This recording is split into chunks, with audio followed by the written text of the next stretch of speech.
ಎಂಥ ಸುಂದರ ಮಾತು ಹೇಳಿದರು. ಬಸವಣ್ಣವರು ಭಗವಂತನಿಗೆ ಕೇಳ್ತಾರೆ, ಏನೂ ಮಾಡಬೇಡ, ನನ್ನ ತಲೆ ಯಾವಾಗಲೂ ಬಾಗಿರ್ಲಿ, ನನ್ನ ಕೈ ಯಾವಾಗಲೂ ಮುಗಿದಿರ್ಲಿ, ಸಾಕು ಇಷ್ಟು. ಆದ್ದರಿಂದ ಮಹಾತ್ಮ ಅಂತ ಕರೆದ್ರು. ಮಹಾತ್ಮ ಅಂತ ಸುಮ್ಮನೆ ಜ್ಞಾನದಿಂದ ಮಹಾತ್ಮ ಅಲ್ಲ, ಸುಮ್ಮನೆ ಸಮಾಜದಲ್ಲಿ ಮಹಾತ್ಮ ಅಲ್ಲ, ಭಾವದಿಂದ ಮಹಾತ್ಮನಾಗಿತ್ತು. ಎಲ್ಲಿ ನಾವು ಬಯಸ್ತೇವೆ ಹೇಳಿ? ದೇವನ ಹತ್ತಿರ ಹೋಗಿ ನನ್ನ ತಲೆ ಬಾಗಿರ್ಲಿ, ಕೈ ಮುಗಿದಿರ್ಲಿ ಅಂತ ಎಂಥ ಅದ್ಭುತ ಮಾತು ಕೇಳಿ. ಆದ್ದರಿಂದಲೇ ಎಲ್ಲಿ ಬಸವಣ್ಣನವರು ಅಲ್ಲಿ ಇಡೀ ದೇಶದ ಜನ ಬಂದ್ರು, ಎಲ್ಲೆಲ್ಲಿಂದ ಜನ ಬಂದ್ರು, ದೇಶದ ಮೂಲೆ ಮೂಲೆಗಳಿಂದ ಜನ ಬಂದ್ರು. ಎದಕ್ಕೆ ಬಂದ್ರು? ಏನಿಲ್ಲ, ಬಸವಣ್ಣವರ ಸಮೀಪದಲ್ಲಿ ಒಂದು ಕ್ಷಣ ಕೂಡಬೇಕಂತ ಬಂದ್ರು, ಒಂದು ಕ್ಷಣ ಇರಬೇಕಂತ ಬಂದ್ರು. ಯಾಕೆ? ಅಷ್ಟು ಅವರು ಬಸವಣ್ಣನವರು ಕರೆದರು, ಎಲ್ಲರಿಗೂ ವಂದಿಸಿದರು, ತುತ್ತ ಅನ್ನ ಕೊಟ್ಟರು, ಸಂತೋಷ ಪಟ್ಟರು. ಮಹಾತ್ಮ ಯಾರ ಮನಸ್ಸು ಒಡೆದಿಲ್ಲ ಅಂಥವ್ರಿಗೆ ಮಹಾತ್ಮ ಅಂತ ಕರೀತಾರೆ.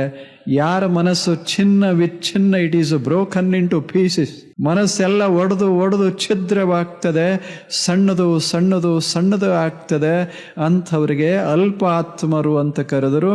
ವಿಶಾಲವಾದ ಮನಸ್ಸಿನವರಿಗೆ ಮಹಾತ್ಮರು ಅಂತ ಕರೆದರು, ಮಹಾತ್ಮ ಅಂತ ಕರೆದರು. ಅಂಥವರು ಜಗತ್ತಿನಲ್ಲಿ ಯಾರು ಬಾಳಿ ಬದುಕಿ ಹೋಗ್ತಾರೆ ಅಂಥವರ ಮಾತಿನಲ್ಲಿ ಸತ್ಯ ಮೂಡಿಕೊಂಡಿರ್ತದೆ.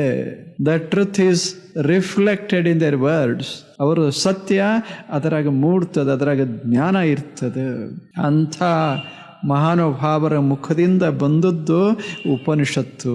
ಕೂಡಬೇಕು, ಇಂಥವ್ರಿಗೆ ಗುರುಗಳು ಅಂತ ಕರೀತಾರೆ. ಇಂಥ ಗುರುಗಳ ಸಮೀಪ ಕೂತ್ರೆ ನಮ್ಮ ಮನಸ್ಸು ಹೆಂಗ ಸಣ್ಣದಾಗ್ತದೆ? ದೊಡ್ಡ ಮನಸ್ಸಿನವ್ರ ಹತ್ತಿರ ಕೂತ್ರೆ ಮನಸ್ಸು ಸಣ್ಣದಾಗೋದಿಲ್ಲ, ದೊಡ್ಡದಾಕೋತ್ ಹೋಗ್ತದೆ. ಸಣ್ಣ ಮನಸ್ಸಿನವ್ರ ಹತ್ತಿರ ಕೂತ್ರೆ ಮನಸ್ಸು ಸಣ್ಣದಾಕೋತ್ ಹೋಗ್ತದೆ. ಮನಸ್ಸು ದೊಡ್ಡದ ಮಾಡಬೇಕು. ಇದಕ್ಕಿಂತ ದೊಡ್ಡ ಕಲ್ಚರ್, ಸಂಸ್ಕೃತಿ ಯಾವುದು? ಒಬ್ಬ ಮನುಷ್ಯ ಸುಸಂಸ್ಕೃತ ಆದ, ಹಿ became cultured. What is the criterion for it? ಏನದ? ಹೇಗೆ ಹೇಳೋದು? ಸಾಕ್ಷಿ ಏನು? ಏನಿಲ್ಲ. ಆ ಮನುಷ್ಯ ಸುಸಂಸ್ಕೃತ. ಇದಕ್ಕೆ ಅರ್ಥ ಏನು ಅಂದ್ರೆ ಮನಸ್ಸ ಒಡೆದಿಲ್ಲ ಅಷ್ಟೇ. ದೊಡ್ಡ ಮನಸ್ಸು ಇರಬೇಕು, ದೊಡ್ಡ ಮನಸ್ಸ ಇರಬೇಕು. ಸಣ್ಣ ಮಕ್ಕಳಲ್ಲಿ ಇರ್ತದೆ. ಸಣ್ಣ ಮಕ್ಕಳನ್ನು ಸುಮ್ಮನೆ ನೋಡ್ಬೇಕು ನೀವು, ಅವಕ್ಕೆ ಅದು ಗೊತ್ತಿಲ್ಲ, ಇದು ಗೊತ್ತಿಲ್ಲ. ಆಡೋ ಪ್ರಸಂಗ ಬಂದಾಗ ನಾವು ದೊಡ್ಡವರು ಆಡ್ತಾ ಇದ್ರೆ ದೊಡ್ಡವರು ಕೂಡನೇ ವ್ಯವಹರಿಸ್ತಾರೆ. ಸಣ್ಣ ಮಕ್ಕಳ ಹಂಗಲ್ಲ, ಯಾವುದೂ ನೋಡೋದಿಲ್ಲ. ಕಪ್ಪ ಬಿಳಿ ಕೆಂಪ ಏನು ನೋಡೋದಿಲ್ಲ. ಶ್ರೀಮಂತ ಬಡವ ಅನ್ನುವ ಪ್ರಶ್ನೆ ಇಲ್ಲ. They mix with everyone. We do not like to mix with others. ನಮಗೆ ಹೆಂಗ, ನಾನು ಮಿಲಿಯೋನಿಯರ್ ಇದ್ರೆ ನೀವು ಮಿಲಿಯೋನಿಯರ್ ಇರು, ನಾನು ಬಿಲಿಯನಿಯರ್ ಇದ್ರೆ ನೀವು ಬಿಲಿಯನಿಯರ್ ಇರು. ಹೌದಲ್ಲ? ಮಕ್ಕಳ ಹಂಗಲ್ಲ. ಯಾರ ಮಕ್ಕಳಂತ ಅವ್ರಿಗೆ ಗೊತ್ತೂ ಇಲ್ಲ. ಎಷ್ಟು ಸಹಜ, ಶಾಂತ, ಸಹಜ.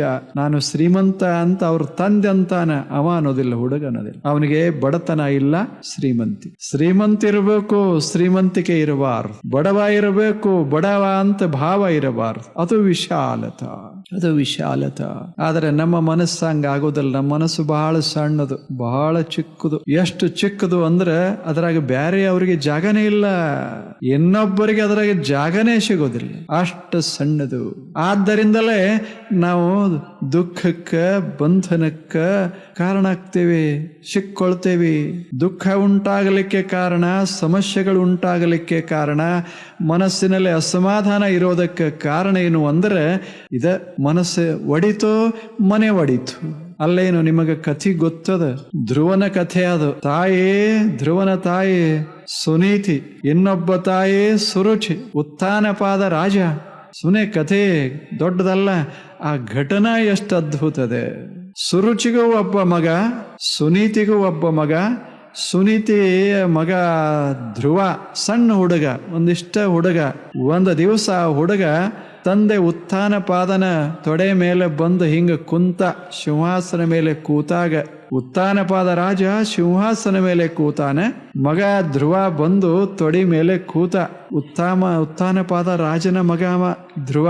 ಅವನಿಗೆ ಇಬ್ರು ಹೆಂಡ್ರು, ಒಬ್ರು ನೀತಿವಂತಳಾದ ಸುನೀತಿ, ಇನ್ನೊಬ್ಬಳು ಸುಂದರರಾದಂಥ ಸುರುಚಿ. ಆದರೆ ನೋಡ್ಬೇಕು, ಆ ಧ್ರುವ ಬಂದು ಯಾವಾಗ ತೊಡಿ ಮೇಲೆ ಕುಂತ, ಇದು ಮಲತಾಯಿಗೆ ಹಿಡಿಸ್ಲಿಲ್ಲ, ಸುರುಚಿಗೆ ಹಿಡಿಸ್ಲಿಲ್ಲ.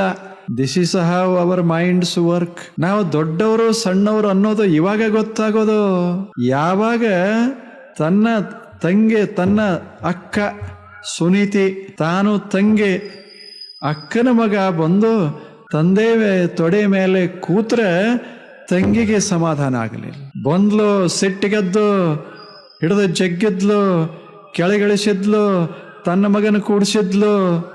ಮನಸ್ ಒಂದು ಕ್ಷಣ ಕೂತಿದ್ರೇನಾಗ್ತಿತ್ತು, ಇನ್ನೊಂದು ತೊಡೆ ಮೇಲೆ ತನ್ನ ಮಗನ ಕೂಡಿಸಿದ್ರೇನಾಗ್ತಿತ್ತು. ನಿನಗ ಹಕ್ಕಿಲ್ಲ ಅಂತ ಹೇಳಿದ್ಲು. ಮನಸ್ಸು ಹೆಂಗ ದೊಡ್ಡವ್ರು ಇರಬಹುದು, ರಾಣಿ ಇರಬಹುದು, ಅದರ ಮನಸ್ಸು ಕ್ಷುಲ್ಲಕ ಅಷ್ಟೆ, ಕ್ಷುಲ್ಲಕ. ಇಂಥ ಮನಸ್ಸಿನಿಂದಲೇ ಮನಿಗಳು ಒಡೆದು ಹೋಗ್ತಾವ.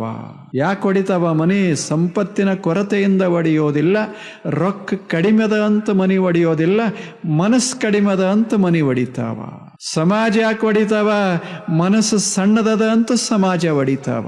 ಮತ್ತೆ ಎದರಿಂದೂ ಹೊಡೆಯೋದಿಲ್ಲ. ಮಾತು ತಪ್ತವ, ಮನಸ್ಸ ಹೊಲಸಾದ ಬಳಿಕ ಮಾತು ಹೊಲಸಾಗ್ತಾವ, ಮಾತು ಹೊಲಸಾದ ಬಳಿಕ ವ್ಯವಹಾರಗಳು ಹೊಲಸಾಗಿ ಹೋಗ್ತಾವ, ಹೋರಾಟ ಶುರುವಾಗ್ತದೆ, ಕೆಡ್ತಾವ. ಎಷ್ಟು ಕೆಟ್ಟ ಹೋಗ್ತು. ಇಲ್ಲಿದಾವಲ್ಲ 4 ಹೂಗಳದಾವ, ಒಂದು ಕೆಂಪದ, ಒಂದು ಹಳದಿ ಅದ, ಒಂದಿಷ್ಟು ಕೆಳಗೆ ಹಸಿರು ಎಲೆಗಳದಾವ. ಏನ್ ಜಗಳ ಮಾಡ್ಯಾವೇನು ಹೇಳಿ? ನಾ ಕೆಂಪ, ನೀ ನನ್ನ ಸಮೀಪ ಇರಬೇಡಂತವೇನು?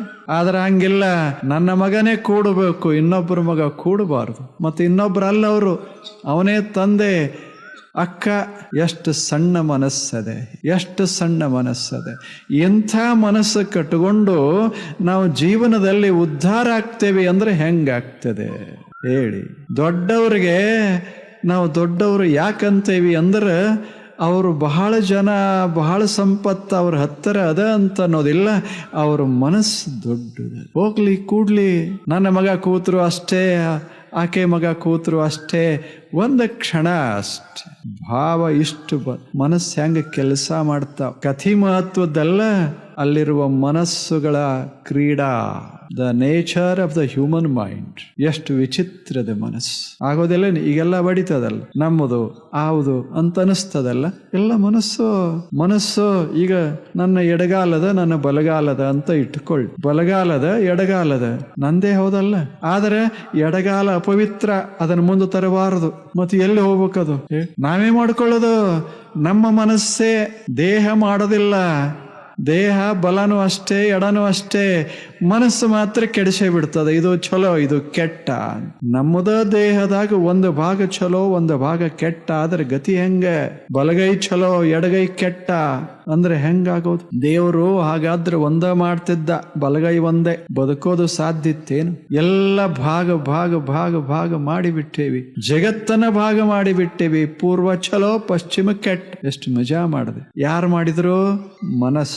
The mind is dividing the world. ಎಂಥ ಅದ್ಭುತವಾದ ಜಗತ್ತು. ಮನಸ್ಸು ಕೆಡಿಸ್ತು. ಗುರು ಅಂದ್ರೆ ದೊಡ್ಡ ಮನಸ್ನವ. ಗುರುವಿನ ಲಕ್ಷಣ ನೋಡಕತ್ತೀವಿ. ಗುರು ಅಂದ್ರೆ ದೊಡ್ಡ ಮನಸ್ನವ. ಉಪನಿಷತ್ತಿನಲ್ಲಿ ಇಬ್ಬರೇ ಬರೋದು, ಒಬ್ಬ ಗುರು, ಒಬ್ಬ ಶಿಷ್ಯ. ಗುರುವಿನ ಹೆಸರು ಇಲ್ಲ, ಶಿಷ್ಯನ ಹೆಸರು ಇಲ್ಲ. ಹೆಸರು ಯಾಕೆ ಬೇಕು ಅಂದ. ಉಪನಿಷತ್ತು ಯಾರು ಬರೆದ್ರೆ ಗೊತ್ತಿಲ್ಲ. ನಾವೊಂದು ಪತ್ರ ಬರೆದ್ರು ಸಹಿತ ನಮ್ಮದು ಛಾಪಿಸಿ ಅದನ್ನ ನಮ್ಮ ಹೆಸರು ಹಾಕಿರ್ತೇವೆ. ಉಪನಿಷತ್ತು ಯಾರು ಬರೆದ್ರೆ ಗೊತ್ತಿಲ್ಲ. ಬರೆದವ್ರು ತಮ್ಮ ಹೆಸರು ಹಾಕ್ಕೊಂಡಿಲ್ಲ. ಆದರೆ ಅಂಥ ಉಪನಿಷತ್ತಿನಿಂದ ಭಾರತ ದೇಶ ಶ್ರೀಮಂತ ಆಯಿತು. 7-8 ಸಾವಿರ ವರ್ಷಗಳ ಕಾಲ ಈ ನಾಡ ಬೆಳೀತೋ. ಬರೇ ಉಪನಿಷತ್ತುಗಳ ಅಲ್ಲಿರುವಂಥ ಒಳ ಜ್ಞಾನದಿಂದ ಅದ್ಭುತವಾಗಿ ಬೆಳೀತು. ಆದರೆ ಅವ್ರ ಹೆಸರಿಲ್ಲ. ಎಷ್ಟು ದೊಡ್ಡ ಮನಸ್ಸಾಯಿರಬೇಡ ಹೇಳಿ. ಎಂಥವ್ರಿಗೆ ಗುರುಗಳು ಅಂತ ಕರೀತಾರೆ. ಎಂಥವ್ರ ಹತ್ತಿರ ಕೂತ್ಕೊಂಡು ತಮ್ಮ ಮನಸ್ಸು ದೊಡ್ಡದು ಮಾಡ್ಕೋಬೇಕಂತ ಯಾರು ಅಂತಾರಲ್ಲ, ಅವರೇ ಶಿಷ್ಯರು ಅಷ್ಟೇ. ಶಿಷ್ಯ ಗುರುವಿನ ಸಂಬಂಧ ಏನು ಅಂದರೆ, ಏನು ಪಡೆಯೋದಲ್ಲ, ಏನು ಗಳಿಸೋದಲ್ಲ. ಅವ್ರ ಮನಸ್ಸು ದೊಡ್ಡದ, ಇವನ ಮನಸ್ಸು ದೊಡ್ಡದ ಆಗಬೇಕಾಗ್ಯದ ಅಷ್ಟೇ.